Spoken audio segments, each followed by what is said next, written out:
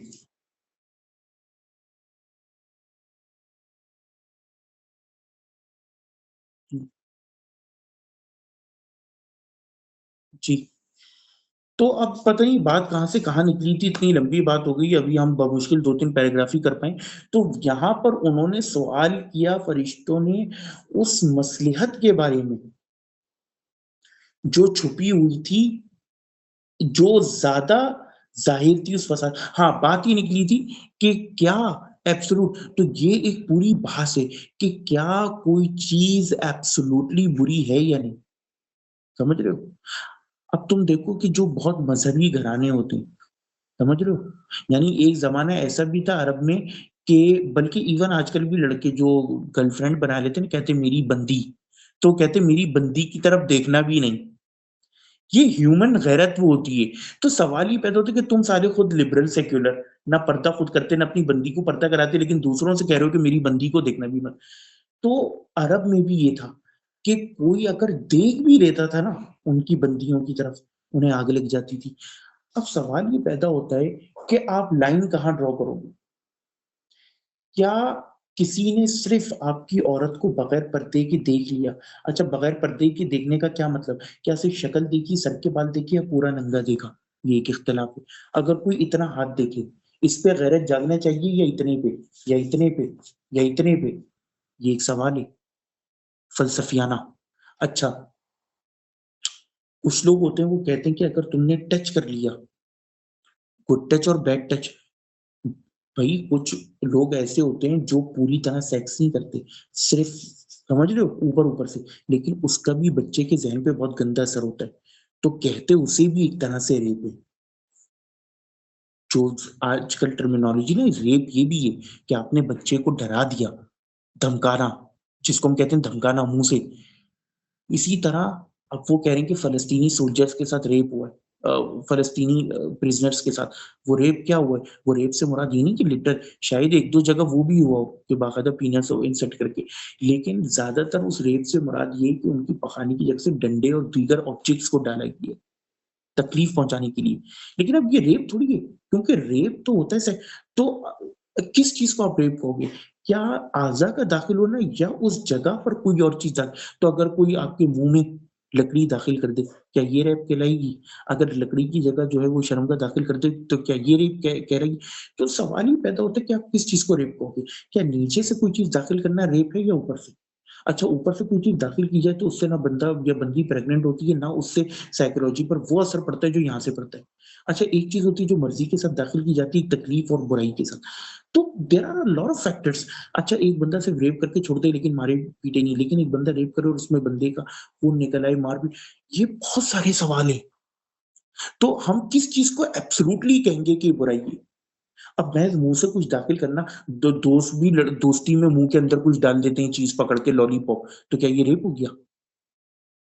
اگر 3-4 لڑکے کسی دوست کو زبردستی پکڑ کے اس کی مرضی کے خلاف اس کے منہ میں لالی پاپ ڈال دیں، یا اس کے منہ میں خوب ساری وہ شراب یا جوس کچھ ڈال دیں، نمک، کیا یہ ریپ ہوگا؟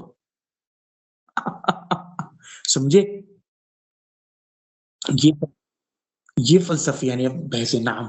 تو بات وہی آ گئی کہ سب آپ کے ذہن کی اختر ہے۔ تو آپ یہ کیسے کہہ سکتے ہو کہ اللہ نے بری چیز کریٹ کی؟ مسئلہ یہ کہ کچھ نارمس ہمارے مت کے دن ہم اسے بڑی لینس سے دیکھیں گے تو وہ کچھ بھی نہیں ہوں گے۔ اب اصولی طور پہ تو قتل کرنا بھی ایک اچھی بات نہیں ہے نا، لیکن جب ایک بندہ قتل ہوتا ہے، لیکن آپ ریپ کو قتل سے زیادہ برا مانتے ہو، جبکہ قتل میں بندے کی جان چلی جاتی ہے، لیکن قیامت کے دن جب اسے اجر ملے گا تو مجھے بتاؤ وہ قتل ہونے کو کوئی برا سمجھے گا؟ نہیں بھائی، مرنا تو ویسے بھی تھا، گردن ایسے کٹ گئی، کیا ہوا اگر وہ کھانے کی جگہ سے میں تھوڑی سی چیز اندر چلے گئی؟ اگر آپ کولونوسکوپی کرواتے ہوئے وہ کیمرہ داخل نہیں کرواتے، نو پرابلم ایٹ آل، لیکن اس کے بدلے جو کچھ ملے گا۔ لیکن اب یہ وہ باتیں جو یہ اس طرح کے شوز میں نہیں ہو سکتی ملحدانہ لوگوں کے ساتھ، اور یہ میں نے ابھی سمجھو صرف ٹچ کیا ہے، کیونکہ ابھی میں نے بھی ڈیٹیل اتنی ڈیٹیل میں کیا، اگر آپ کی جو برسلس اور جتنے کے نام وہ کاشف علی بھی لیتا رہتا ہے نا، کہ کوئی دو مشہور فلسفیوں کے نام لیتا ہے، کون ہے؟ اور ایک اور بھی ہے، ایک اور ہے، نہیں ڈاروین نہیں، ایک اور بھی ہے، اس کا بھی وہ نام لیتا ہے، اگر ہے، نہیں نہیں ہے ایک اور، وہ یورپی ہے، ابھی کا، یعنی بہت لیٹ کا نہیں ہے، سقراط الگ اور ارسطو اور پلیٹو یہ تو بہت پرانے ہیں نا، افلاطون۔ خیر، بتانے کا مقصد یہ کہ دیکھو یہ سب ڈیپ فلاسفیکل بحث ہے، ابحاث ہیں جو کی جائیں تو آپ کو کیا کچھ آپ کا پرسپیکٹو کھلے۔ تو بہرحال اب دیکھو صرف یہ 3-4 پیراگراف میں کیا کچھ نکل آیا، وآخر دعوانا الحمدللہ رب العالمین۔ اب ہم لوگ انشاءاللہ ملیں گے، ٹک کیا لگا، نمبر 36 ختم کیا، یاد رکھنا 37 شروع کرنا ہے، 8 بجے ملیں گے اور تفسیر طریفی کریں گے۔ السلام علیکم ورحمۃ اللہ۔ ہاں طریفی، وہ میں نے کر تفسیر سعدی تو کر لی، تو اسی کو کنٹینیو کریں گے ویسے۔ ہاں ہاں صحیح ہے، صحیح ہے، السلام علیکم ورحمۃ اللہ۔